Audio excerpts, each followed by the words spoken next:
A COP30, realizada em Belém, no Pará, chegou ao fim com decisões importantes, como o compromisso de triplicar o financiamento para a adaptação climática até 2035. Mas também resultou em algumas frustrações. Eu sou William França e é para entender o que foi decidido e o que ainda precisa avançar que conversamos agora com o deputado Zé Silva, que representa Minas Gerais pelo Solidariedade e que esteve presente lá na COP30. Deputado, seja bem-vindo ao Palavra Aberta. Muito obrigado, um prazer falar com você desse tema tão importante para o mundo. Primeiro, eu queria saber qual foi a sua impressão de estar lá em Belém, no meio dessa discussão tão emblemática. Bem, eu que sou agrônomo e comecei lá na Eco 92, onde a partir do Brasil o mundo descobriu que era preciso fazer um pacto, mesmo sem assinatura, em favor da vida, para evitar que o mundo virasse uma estufa como está virando, ou um fogão, algo assim, que a população sofre todos os dias. Então, quando volta novamente, depois de ter passado, volta novamente para o Brasil, depois de ter passado por diversas conferências mundiais do clima, encontros internacionais e mesmo no Brasil, eu fui para lá com o sentimento de que o Brasil precisava novamente ser o ponto de partida de uma nova semente de esperança pela vida. E aí tem muitas nuances, né? Como diz o Lennon, né? O John Lennon, você pode dizer que eu sou um sonhador, mas eu não sou o único. Espero que um dia se junte a nós e o mundo será um sonho. Então eu fui para lá com essa expectativa.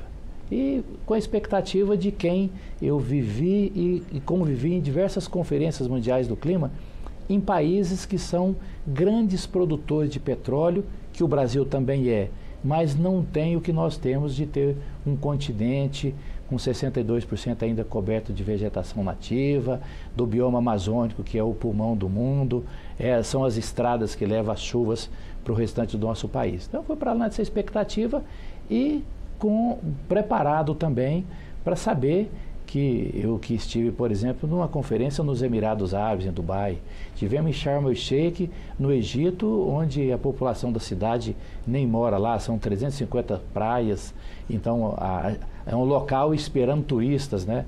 Então é diferente de fazer uma conferência mundial do clima dentro do bioma amazônico, num lugar onde os índices de saneamento são os piores do nosso país, num local onde ninguém do mundo que estava lá sabe que todo dia das 14 até as 14h30 terá uma chuva com a temperatura de um forno elétrico de 40 graus, né?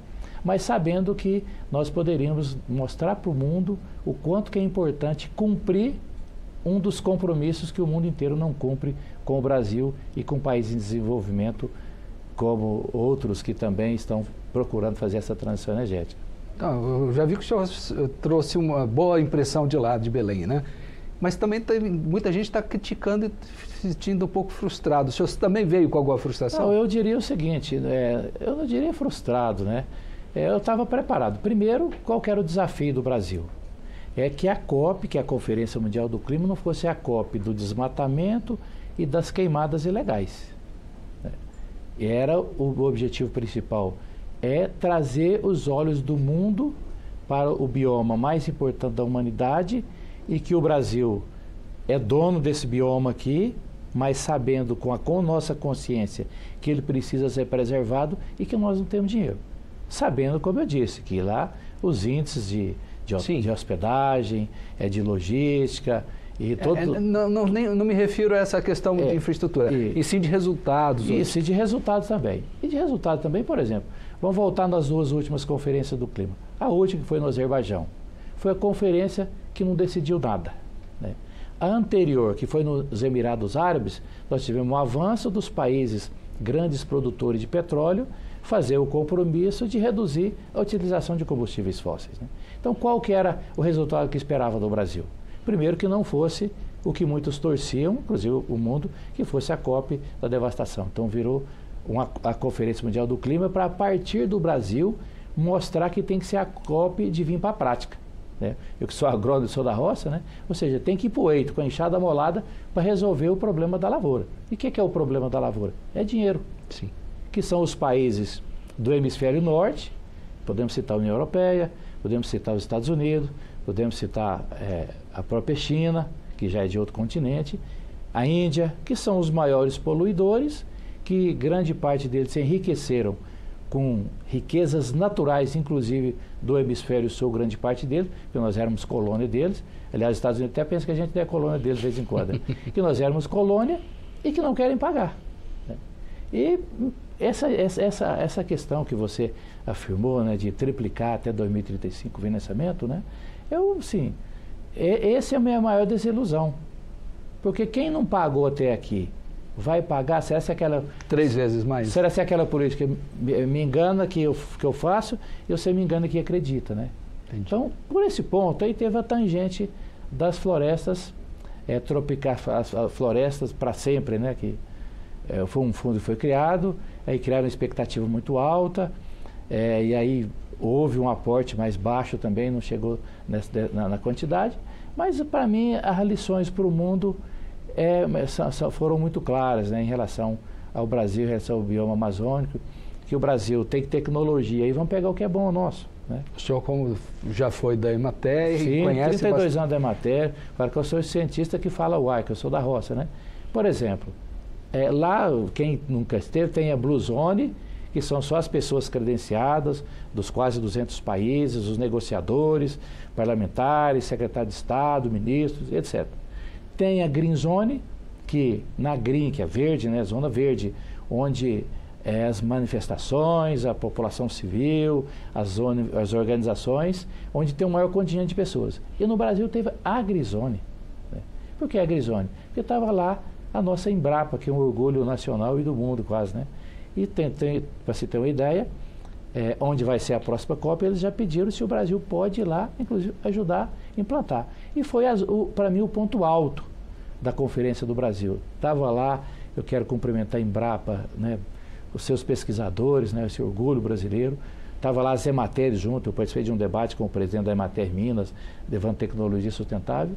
E quando eu pude convidar lideranças de outros países, que por estar rodando aí desde a Eco 92, a gente vai criando uma rede Sim. de contato, de pessoas, nós nos integramos pelos mesmos objetivos, me perguntou, o que é que eu faço na COP em Belém? Vai na Agrizone, onde a Embrapa, ao invés de mostrar em projeções, e usando muito bem que existe a tecnologia da informação, inteligência artificial, a nanotecnologia, a Embrapa mostrando lá na prática, por exemplo, um perfil de solo, mostrando tecnologia brasileira diferente da europeia, que produz soja como produz qualquer outro país americano e quem produz soja, mas com perfil de solo.